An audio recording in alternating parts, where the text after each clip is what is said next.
Mr. Jeffries, Democrats right now are being pounded by Republicans about cities within your states, New York City, Baltimore, Los Angeles, about situations that are happening right now, whereas you're talking about a situation that happened 4 years ago where an unarmed protester was shot and killed by a Capitol Hill police officer with his own record. What outlet are you from? The Washington Times. So I'm curious here, hold on a second, why is it that Democrats don't want to hold that particular Capitol Hill police officer with any sort of accountability, yet as far as the cities in which the states that you're from, you don't want to deal with the crime that's actually going on in your own states? And Mr. Raskin, you're laughing. Is there a question there? But Mr. Raskin, you're laughing, but a woman was just killed in your state, and you don't want to address that either. Yeah, I'm not going to address the ad hominem foolishness that was just articulated. But what I will say very clearly is that we have, as Democrats, been very clear that we're going to support local law enforcement, which includes law enforcement on January 6th, the NYPD, the Chicago Police Department, the Metropolitan Police Department, and do what is necessary to help them do their jobs, as opposed to doing what Republicans have done, which is to defund the police and rip away grant funding for local law enforcement. That's the here and now.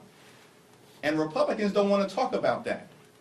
We're not the ones that brought back the January 6th issue. Republicans, to their own peril, have brought back the January 6th issue, and it's not going to work out well for them, which is why that question has nothing to do with the issue of what Republicans have now brought us here to talk about. And could I add one thing?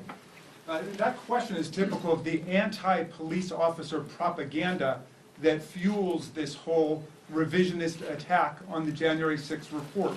Again, that report has not been contradicted in any way by anyone, and if someone believes it has been, please volunteer it. But what the questioner doesn't seem to understand is the Capitol Police did an investigation and found there was obviously no crime committed by that officer, and that officer did his job in protecting members of the United States Congress, protecting the Vice President of the United States against a rampaging mob which was yelling, "Hang Mike Pence, hang Mike Pence." The Department of Justice is perfectly aware of the fraudulent allegations that the gentle lady just made, and the Department of Justice has never brought any charges against that police officer. So stop defaming that police officer who did nothing but his job in defense of the Capitol of the United States. Wasn't his record ever released, Mr. Raskin? The only other thing that I just wanted to add is that I am tired of us continuing to push a lack of civics in this country. When we were elected to serve in the U.S. House, our main job isn't to do local policing. We have local police, and that is their responsibility. We also have local prosecutors, and that is their responsibility. But when there is an attack on the Capitol, that is a federal issue.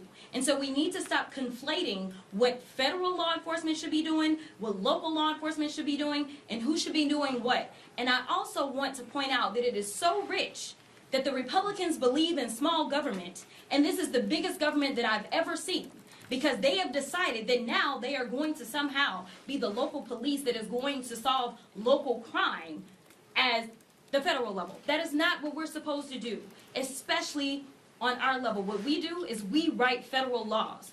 That is our job, and that is the lane that we're going to stay in, and the only reason we're talking about January 6th is because the Republicans are the ones bringing this,